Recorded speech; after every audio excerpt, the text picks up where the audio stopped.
the cybersecurity awareness and training function needs an element of marketing. We need to appeal to our audiences, have a bit of a brand that fits in with the organization's brand, have that culture and that buy-in, and not just take advantage of the fact that people have to listen to us, like you're trying to sell to them that they should listen to us. Like, you're a sexy new brand and you're trying to get new customers.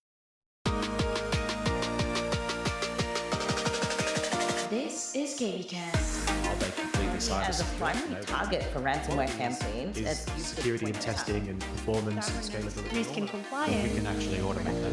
take that data and use it.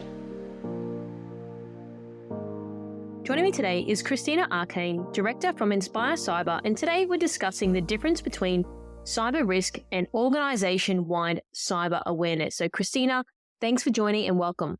Thank you so much for having me, KB. So let's start with the difference between the two, because again, I think people interchange terms out there. Sometimes people don't actually know what the terms mean. So I'm keen to get your thoughts on it first. That way we're all sort of, singing from the same hymn book. Yeah, absolutely. The difference between the two when we look at cyber risk and organization-wide cyber awareness is really what's going to reduce incidents or the impact of incidents in the organization and what isn't.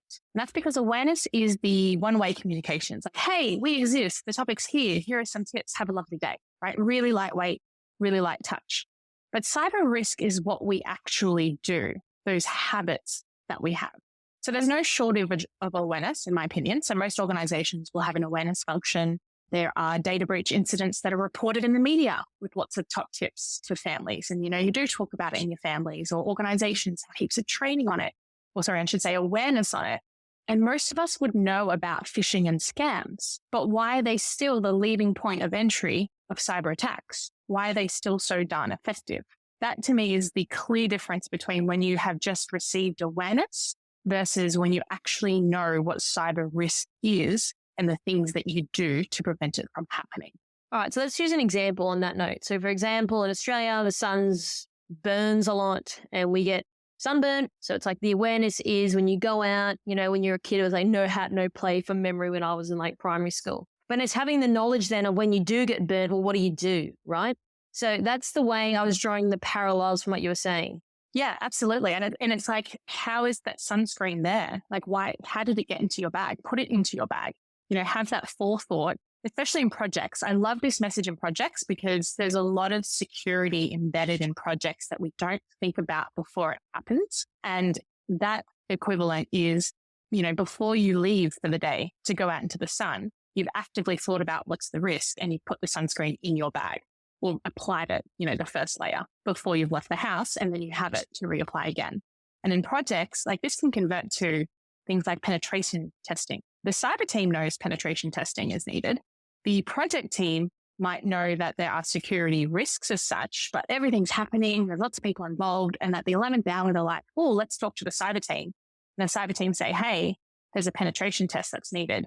And that could be, 2-week turnaround, 6 weeks, if you look at, from discovery all the way to the mitigation techniques. And at that point, the project's success, whether it's on time and under budget, is severely at risk. So they're kind of faced with a decision there between, ticking off the security boxes and putting the project at risk. And if we can kind of identify that this was going to be a problem, that the cyber risk was going to be there at the beginning, we could have put the sunscreen in the bag earlier and not forget it at the point in which we need it. So it's things like that. I think that's actually a really good analogy, KB. I might use that again in the future. But why do you think people don't think about the risk? Because you're right, there's a lot of awareness, a lot of documentation that we've had in companies, a lot of these posters, a lot of stuff online. But obviously, it's not getting to the point where it's sinking in around, well, I've got to actively do something about it. Why do you think that's the case? I think there is a disconnect between awareness and training. We do a lot of awareness, but we need to be doing more training. So awareness should be, it needs to be there, but it should be a small part of the piece, the 0.5, what I would say, of an FTE maximum, right? It's the training piece, the actual practice of those habits, because cyber security is applied in so many different ways in each one of our roles. How could you possibly account for that unless the person is well trained in knowing how to identify, well, what is the cyber threat? Or what is it that I'm doing that's opening up a vulnerability? Did I make a mistake that could lead to a security risk? Am I creating automations that might have loopholes because of the way they're set up? You can't put that in a 1-hour webinar that's designed for the whole company. So this is where that emphasis on training needs to come in so that we can mitigate at that point and get that practice, do those workshops, think of these things to actually reduce the cyber risk outcomes that we're seeing everywhere. And often, I think I saw the number this morning, 9,748 data breaches in 2024 globally have been reported. I don't know the specifics of how they gathered that, but already that's a huge number, right? So we're not talking about something that's going to be really minimal impact to the organization. We're talking about training that's going to have a huge impact and the cost that comes with it. Okay, I do want to get into the training side of it. However, I want to get back to the awareness for a moment because, I've been in this space probably about a decade, and I remember, and this was part of the reason why I got into what I was doing from a different sort of perspective, is you go to all these conferences and then people back then were saying like, what do you think was wrong with cyber? What's missing? It's just awareness. We need more awareness. We need awareness. Then you're sort of saying we need less awareness and more training. So follow on from the awareness side of it. So why have people been so heavy about the awareness to the point where it's like awareness is one thing, but then taking the action and de-risking yourself is another? So why have people historically been so fixated on all this awareness stuff? Yeah, look, it's a really good question. And I do wonder why the awareness has got the most, and maybe it's the most presentable. It's the most, you see it more than you see everything else. So like when you put up to the board or to an audit committee, what are you guys doing in terms of awareness and training for cybersecurity? It's very easy to say, hey, look at the 12 articles we put on the internet. Look at our mandatory training module that everyone has to do, the 1 hour, really easy top level one. Look how many people filled out this optional quiz because we offered AirPods, right? Really tangible numbers. And what you find actually, so I've done this before, and these numbers, whilst they're great in the scheme of getting engagement from your employees. So let's say, 60 employees signed up to a webinar, great. 250 filled out the quiz, maybe 1,200 read the internet article. As far as engagement goes though, the second you have, say, a 5,000 seat organization and using that 1,200 number, because that's the highest, that's 25%. So is it good enough when our objective is to reduce cyber risk, which is based on actions, to be measuring our effort in awareness campaigns that reaches such a small subset of where our problems actually stem? So when everyone's kind of looking at, we can really present the awareness, I think we actually have to go undercover and start looking at how we get proper training across the business and how we measure proper training across the business, which is quite hard. But then going back to a point before, the phishing emails, right? We all know about them. That's a point of entry into an organization. And awareness really only covers that point of entry most of the time because it has to be a high level, it has to be suitable for everyone. But it only scratches the surface. But we need to start thinking about how a cyber attack, TTPs, there's multiple stages to an attack.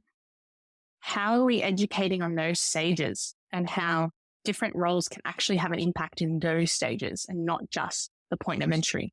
So if a successful cyber attack happens, we're actually not equipping the hacker with everything that they need to get the job done. We're reducing their impact when they actually enter the organization. And this can't be done with just awareness. This has to be done with training. And I'd love to see a more emphasis on quality training in this space. Okay, I want to get into that, but again, I want to press on this a little bit more. So you raise a great point on, the intranet, 25%, and I know people are going to say, security is everyone's problem. Yep, okay, totally understand that. But then equally you could say, well, from a finance perspective, it's equally everyone's job to reduce costs or make money, right? But here's me, I'm not going on the internet to look up how do I reduce costs and make more money for the business because I'm just a cyber person. So how do you get it to the stage where you're sort of engendering that this is a thing that people should care about at the end of the day? Because the way I see it sometimes, if you're not from a security background or tech, you're just, Helen in finance, paying everyone's salaries every fortnight or whatever it is. Why should I care that much? Yeah, absolutely. All the examples that we see, it's that whole, when it hits close to home, people take it more seriously. What's difficult about that is you also don't want to fearmonger people into caring about security. And I think we actually have to just understand that some people simply aren't going to care. That's the nature of an organization and all the different roles. Like you're right, you don't care about finance. I've never been in finance. Numbers scare me. I really don't like numbers sometimes. I don't really care about numbers. And that's okay. It's okay not to care, Where we want them to care is then when we do deliver training to them and we have them in the room. And this is something we can definitely jump into a bit more, which is, what does really good quality training look like? When they're in that room, they care. In that room, they're working on ways to understand how it applies to them. So when they do come across that instance, because they understand it, they're naturally going to care that bit more to help rectify it. And that's something we see often. When you properly understand something, when you're good at something, you're more passionate about it. So we just want to take down the barriers. And I think there's still too many barriers to people understanding security because of the way we communicate it. So if we can take down that barrier, put them in a room, and I mean that, in a classroom, that could be virtually as well, not necessarily in the room, but put them in a room, get them to understand truly what the concept is about, they're naturally going to start caring about it more. And that, I think, is the extent to how you get that across. And you see that with lots of different, initiatives of the business. When you're trying to get an improvement in culture in many different facets, it's when people start participating, getting their own passion for it, that you see the best results. So that mirroring that sort of strategy, I would say. So getting back to the caring side of it again, now this is important because not many people will talk about this. It's sometimes, and again, I'm just looking at all of this objectively, is it can come across like double standards. So what I mean by that is it's like, as an industry, we want Helen from finance to care about what we do, but we don't really care about what Helen does. So how is that fair when you were to look at it from like a holistic perspective? Because it's like, well, we want everyone to care about us because we're security. Hey, I'm all for it. I'm in cybersecurity as well. But then it's like, yeah, but I don't really care what any other department does or what's important to them. So how does that then work from a dynamic perspective? Yeah, it's just, I think, down to teamwork. And what you've highlighted there could be the difference to when you have a very effective business professional, doesn't matter what role they're in, versus an ineffective one, which is how are you influencing the people around you and getting their buy-in? So, of course, there's always going to be competing priorities. And I think if we have a really good risk framework and we understand what are these key risks, now this isn't just across security risks, this is across any kind of risk. Fraud is a risk, privacy is a risk, workplace health and safety. And if we look at all of these different things, pull them together, prioritize the impact they're all having, and tackle it from a holistic point of view. So what I mean by that is have a front door to all the risks that a business can have and educate accordingly. Each of those topics I just mentioned, usually there's a separate module when you sign up to a business, when you're a new employee. You'll have a different module that you have to complete in the first, 45 days of starting at the company to be educated on each of these topics. And they're all usually, the content is drafted independent of one another. And then you're like, well, privacy wants you to care about this. Work health and safety wants you to care about this. But if we can bring them all together and there's a front door to the business that's prioritized accordingly, and we as a team share the communications that we need and the content and collaborate better, then we can actually start reaching our audiences more effectively across all of them. Because I am quite a bit of an advocate, not just for security, but for also all the different topics. Fraud, I know in many capacities in which I worked, most cyber incidents had a fraud component. So we had to work together anyway. So extending that relationship, when finance has a problem, help them out and they're going to help you in return. So really managing those relationships across the business to build culture as a team. So I guess the bottom line there is teamwork, right? Just how we would expect it to work. A lot harder when you have large organizations, but not impossible either. It's just the way you manage it. Okay, I want to flip over now into the training side of it. You mentioned it, but what I want to get into before that is, don't people hate training though? Because I've been in training before and it's like, 3 days of training. You're falling asleep. I don't care. Person that's talking's boring. The guy beside me is on his phone. Like, that just is what makes me it triggers me when I think about training. Absolutely. And I think you pretty much nailed it there when you say it's dry and it's boring. And I want to correct the statement too. People hate poorly delivered training. And we're seeing this more often. Training is very accessible, and that's not necessarily bad.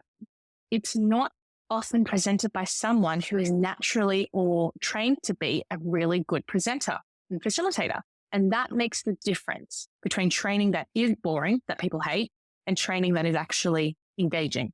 And I think I'll give you a quick example. I was in an environment once where there was a change management lead. They had to do a rollout of a new product and they did a training presentation. It was about half an hour. And I had a slide in it because they did the right thing. They came to security and they said, can you help me out? Is there a secure component? Yes, absolutely. Thanks for contacting me. Let me put something in there. And for the rest of the call, I'll be there as a support. So I'll answer any questions. Just call me if you need it. My myself was so clocked out of that presentation, even though I was a part of it, for the section that I wasn't presenting, that when I was called upon, I was like a deer in headlights because all I heard was my name. And it was evident. I was really embarrassed because I had to be that person who said, I'm sorry, could you repeat the question? And I put that down to that this person wasn't an inherent trainer. They're like, how hard can it be? I'll put together a presentation. I'll deliver it across the business. Everyone's going to see this presentation. But it wasn't delivered to the quality. And I'm talking back to basics quality. How are you actually teaching concepts? Can you teach them from the back of the room so that people can get the concepts themselves? How can you actually deliver something with that interactive element so that the training is the best quality? And then people won't hate it so much. Like I remember the training courses I've done that I've actually enjoyed it. Like I liked the trainer. The content may have been dry, but they delivered it in an engaging way. And I remember it, right? I don't remember the ones that were really bad because they just sort of disappear in the background. So I'd like to change that narrative and get people like training again by delivering good training and not underselling the skill set that's required to deliver good training. Look, I agree wholeheartedly. Now, I want to sort of go into that example a little bit more. What would you say would define someone as not a great trainer, just from your own experience and things that you've observed? Because perhaps people aren't aware that they're not a very good trainer. Yeah, exactly it. Like we undersell the training skill set, so they are unaware. They do think, how hard can it be to put it together? And in some degree, it's not hard. But what is hard is you kind of have to think about what actors and actresses go through. When they're in a character, each character speaks differently. They have different tones in their voice. They have different pitches. Sometimes they do dramatic pauses, right? Like this is taking me back to drama in high school, actually. But it really is implementing those sorts of techniques into a presentation so that you're communicating those concepts correctly. We've all heard of storytelling, right? We need to use storytelling more so that there's something for the audience to connect to. But that doesn't just mean having a story. It means being able to tell the story in a way that's engaging too. So I think the way that whenever there's a presentation to be done, if there was a central unit, and sometimes like the learning and development team can help here, train the trainer, but not just on the content, on the actual delivery of the training. Do a check-in, do a practice, give them tips, tell them how to present. And if you have sort of a central control unit that helps with that, then you're going to get the message more effectively out because your trainers are more effective in what they do. Do you have anything that would sort of indicate as well, like, this person's not the best in terms of maybe they don't know the content enough, maybe they haven't practiced enough, maybe they seem nervous, maybe they are hungover that day, so it's not coming across great. I've seen all of these things, and you're right in terms of, when I'm doing these MC things, when I'm often saying to companies and clients, it's like, yeah, okay, you could just get Helen from accounts up there, but does she really know the art and the craft of doing this to get people excited to know, when something bad happens and someone falls off the stage, how to manage that? You need to have experience to do that properly and to keep people engaged, which is hard. And I think the same sort of work in terms of the mindset is similar to what you're sort of saying on the training front. I can't really remember when I had a great experience with training. I've just found it very banal. Yeah, I've got a good example here, actually, because one of the, arguments to this is, well, we've got to give people a chance, right? People need to present. How are they going to get better if they're not practicing? And I attended an industry day, conference day, where they had a bunch of speakers on stage. And everyone did about half an hour each, and we got a lot of topics in. And it was a cybersecurity industry day. At the very beginning, it was vendor backed. So it was the vendor managed the whole day. They had said that they have a program internally where they're improving the training and presentation of their people so that they have the opportunity to broaden their skill set. Awesome. They didn't just put their people up on stage there, though. They went through weeks of building their presentation and working with experts so that the presentation was at the level that they wanted it to be in order to deliver on that opportunity. And I think there is sort of the key to doing this is you can give opportunity to people to present, but still ensure that the quality is there. So you're not compromising the messages that you're trying to deliver. And it comes with effort, right? If you're passionate and you want to put in the effort, you're certainly passionate. Maybe I'm passionate about what I do, and you wouldn't get us in front of people not, trying to deliver our very best, because this is what we do. So if we could help others do the same, or recognize anytime there's a presentation, that person might need a little bit of assistance to deliver, let's do it. Let's give them that opportunity. Let's train them.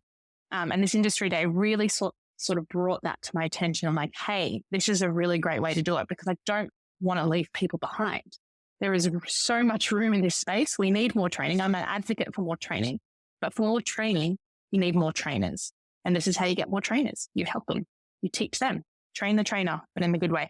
So, Christina, you talk a lot about going back to basics to overcome common IT obstacles. So maybe give me an example. Talk me through this. Now, I asked this question because I remember this was probably going back about, 7 years ago. And I was in the room with the CIO of a company, and he was like, you know what, KB, I do these trainings, but the part that gets me the most about the training is they don't say why we shouldn't do it. It's just don't pick up, this was back then, don't pick up a USB and plug it in. But there was no why behind it.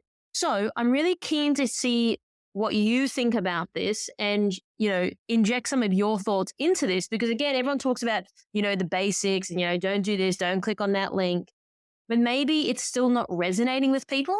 Yeah, absolutely. And it isn't resonating when the concepts, the IT reason behind why it's missing.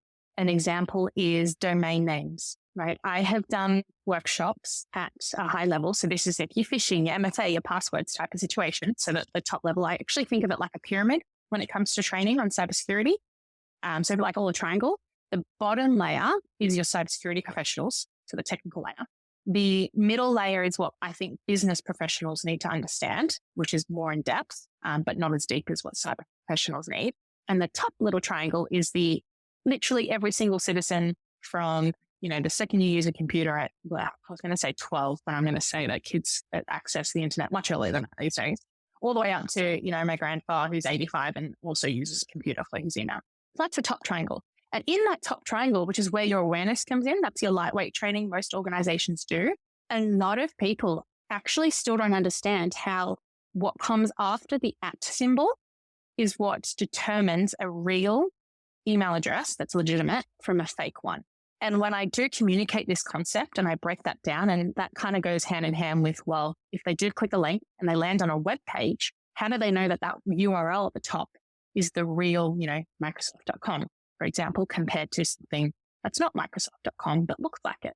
And that to me was sort of inherent knowledge being in the industry. I just knew. I know how to read a domain name. But so many people don't. And we sort of skip over that sometimes when we do security education. And when we skip over that, well, they're not really getting the understanding that they need to mitigate that when they come up against it. Another example is the difference between saving locally to your desktop or saving to a corporate cloud with corporate files. People might say, oh, well, I just saved it. I click save. Now, where did it go? I don't know. I know OneDrive is notorious for not telling you where it saved it when you download a file and you're like, oh, where did it go now? But by not understanding how your work environment is set up from sort of a really basic network structure, like, this is where you should save documents. This is the cloud. This is how it works. People could be saving documents all over the place. And when they do that, they leave them exposed to sort of hackers when they do get in, finding them. And when they find them, they use them, ends up with a significant data breach or cyber incident, depending on the interests of the hacker in that instance. So there's little things like that. Password managers, they aren't inherently easy.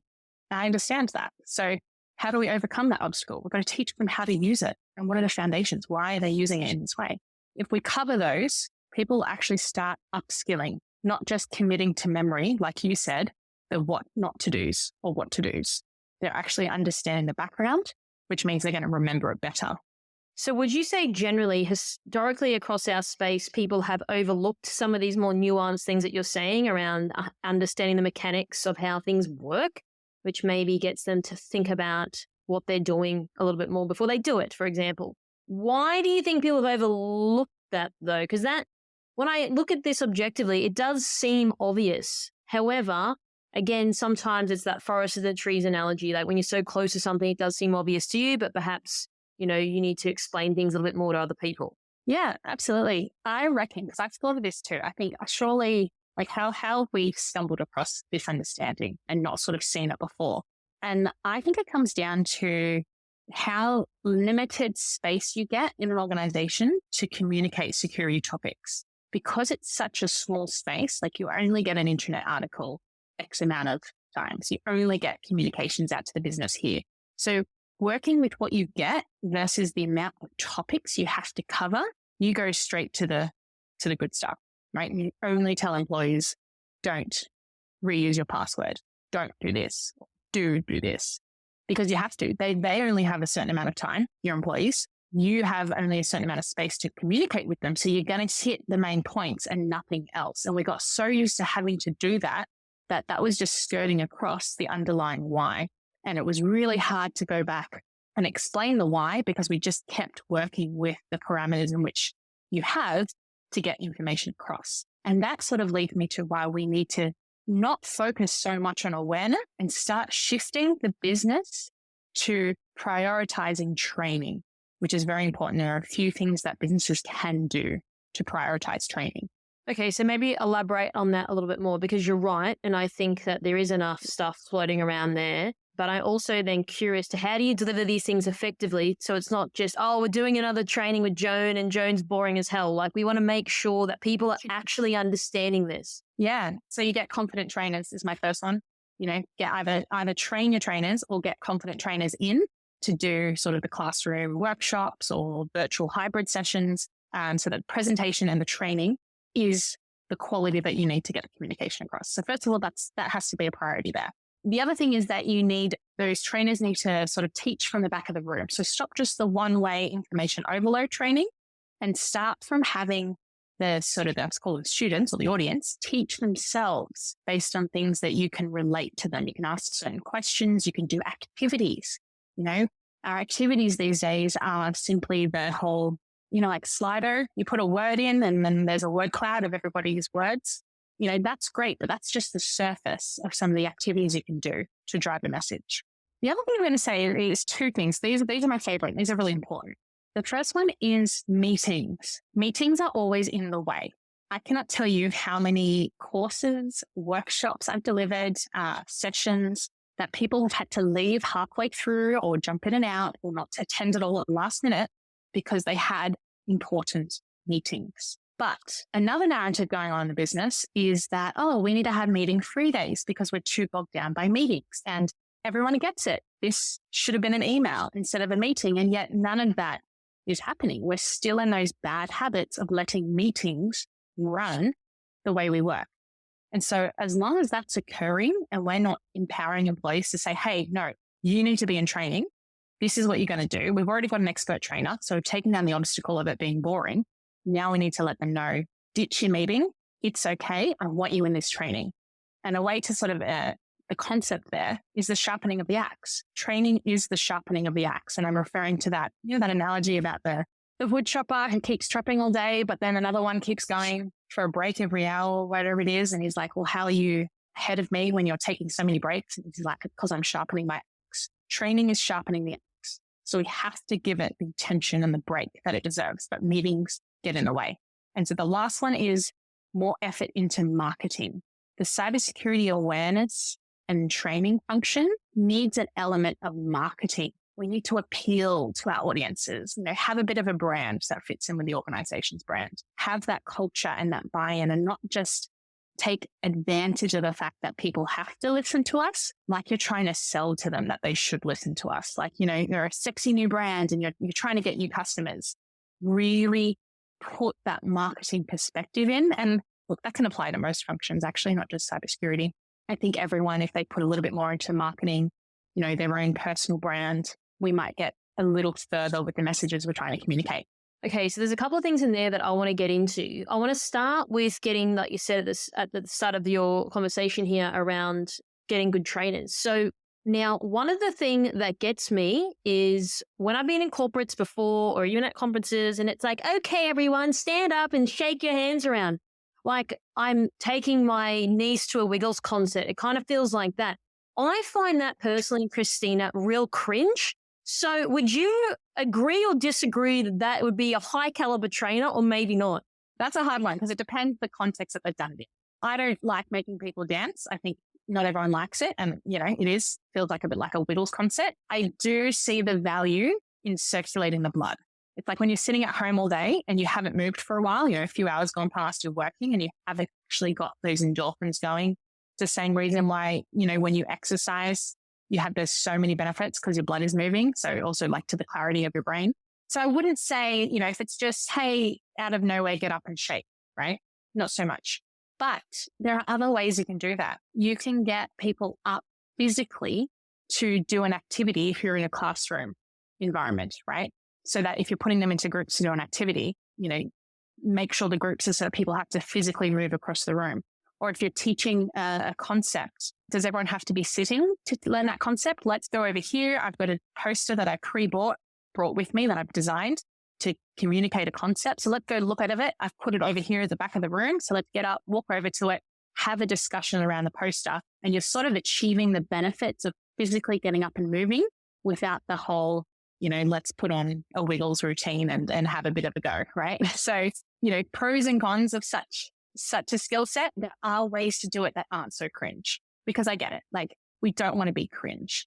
Yeah. And look, this is really important for me as someone who has participated in cringeworthy content before working at companies, whether it's, online training, which we'll get to in a moment.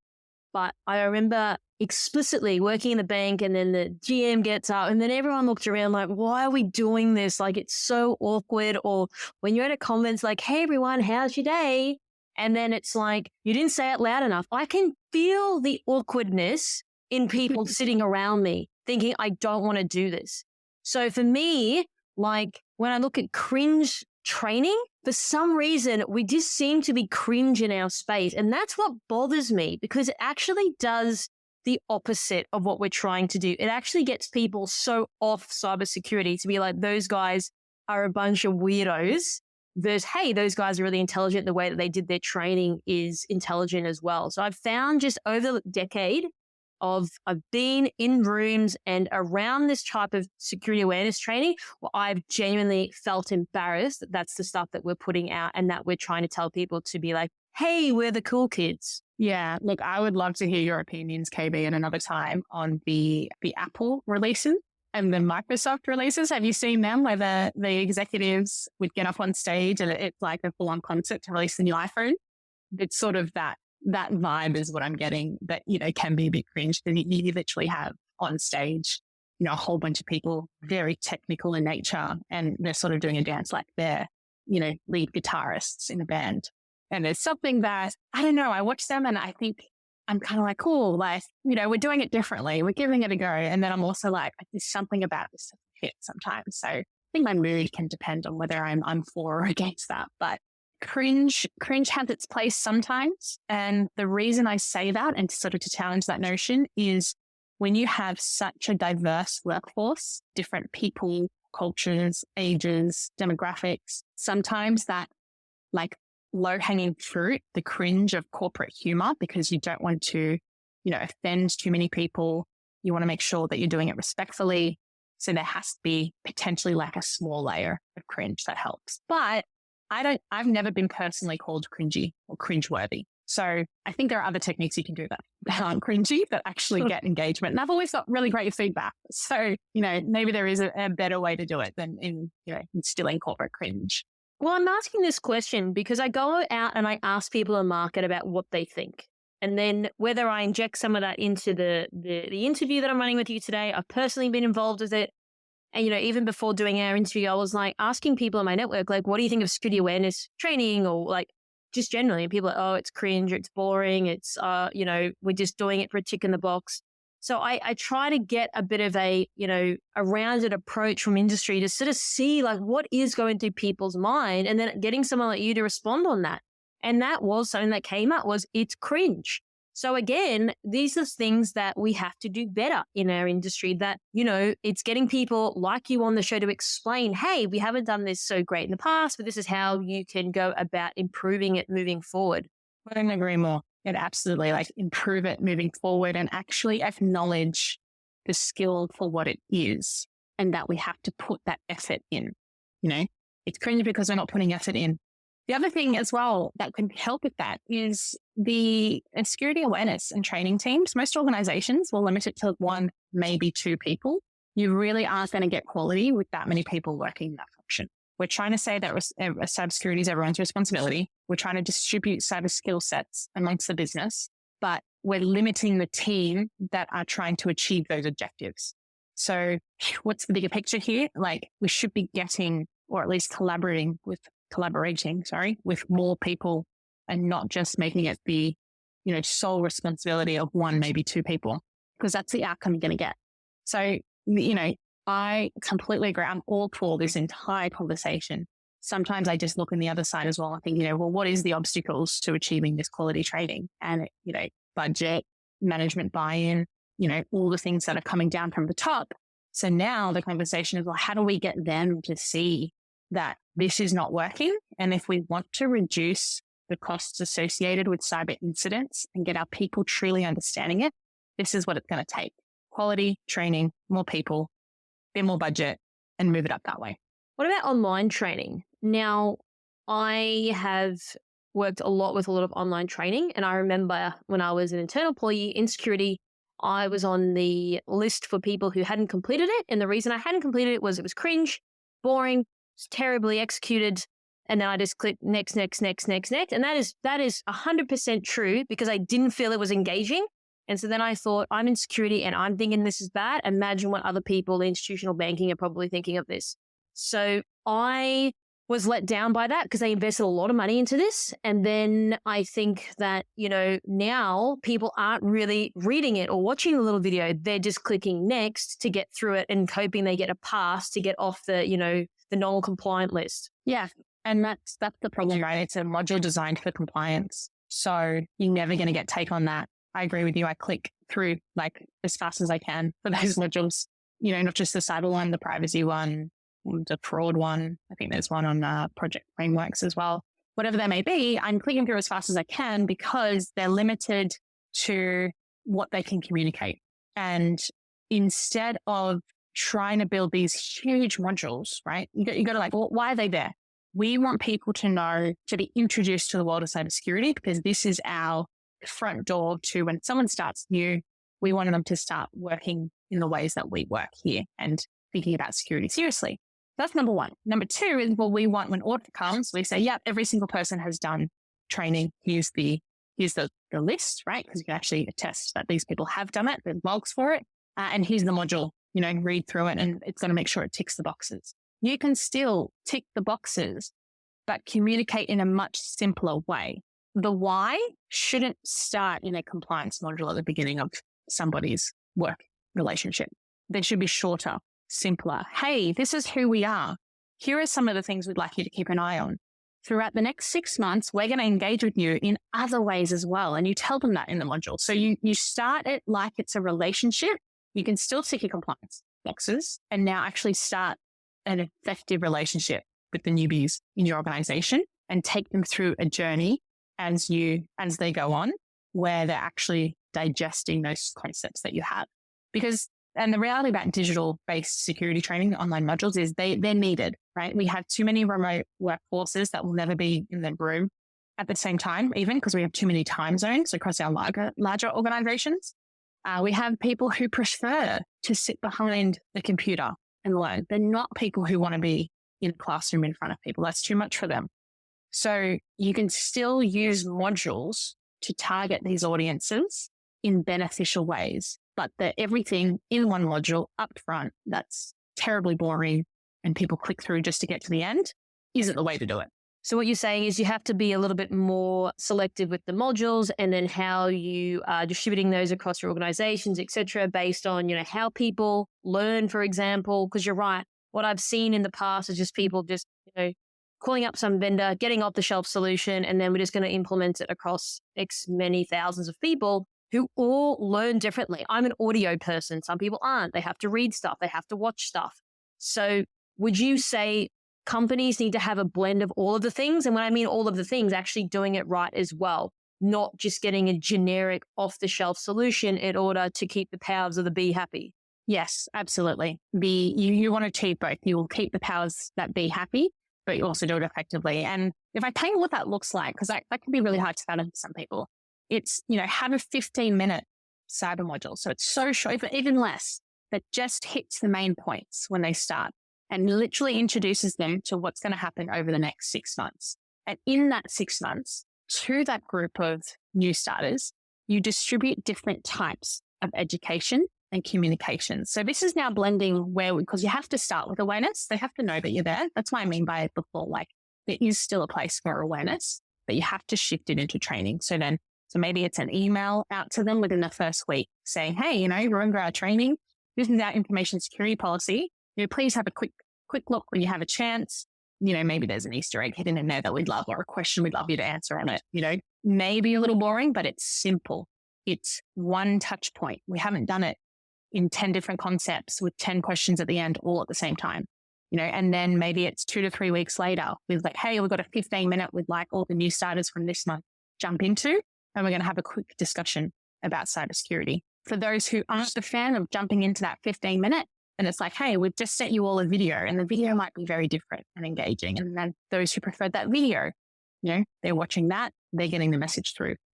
So drips and drabs. And what I can't stress enough is it has to be a continued journey, understanding your audience and getting feedback at every point of the way and pivoting so that we're, you said, getting something better than pleasing the powers that be with a module at the top of the day.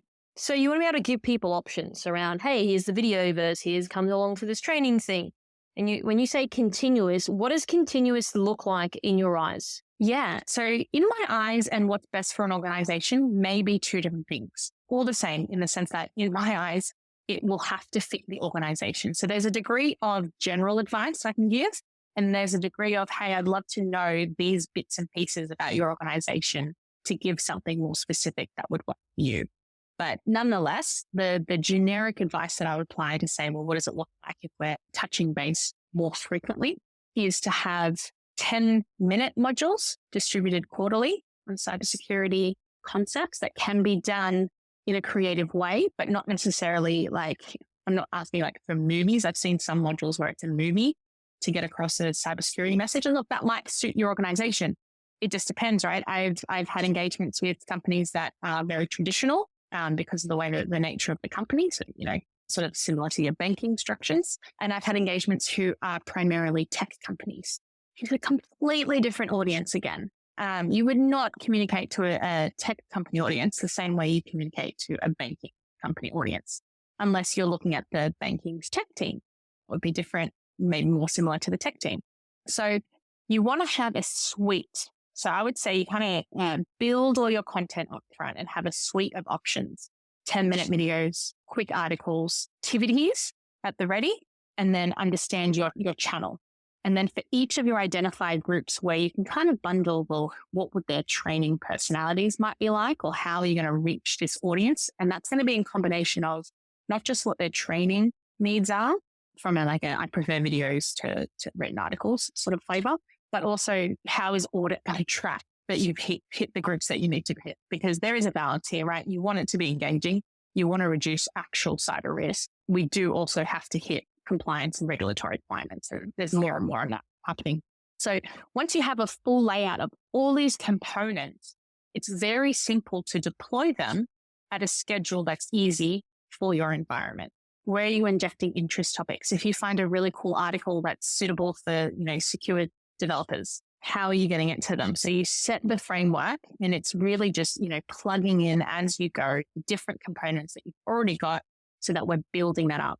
What's most important for me, because this is a full rounded program, is then, whether it's every month, every quarter, it depends on your workload, how many people you've got, how many people in the company, what are your target groups? You have that classroom training. for those who need it most, and this could be your risk and compliance teams, right? They're often doing a lot of cyber risk and managing the risk frameworks, but they don't have the cyber knowledge that they might need. Your, audit teams, how are they auditing something they don't know? It could take a lot of time. Business analysts, project managers, developers, some of the other groups, get them in a room or hybrid, of course, virtual as well, and deliver a course-like training module. So that could be, I'm not talking like just the hour. Get them for 2 hours, have activities and actually deliver something meaningful to that group and do that more than what we're doing it now. I don't even think some organizations correctly do that and I'm talking like, this is the difference between just really lightweight training that companies would do or an online module between that and like a full 2-day cybersecurity course. There's an in-between that we could be giving to our people. And that's where I think the sweet spot is. So Christina, is there any sort of closing comments or final thoughts you'd love to leave our audience with today? I think it's just about thinking of the impact that you need your training to have, realizing what it's going to take to get it and actually executing it is what's most important. And it really is about quality of the training. That's what we have to focus on if we want to get the reduction of real cyber risk across the organization.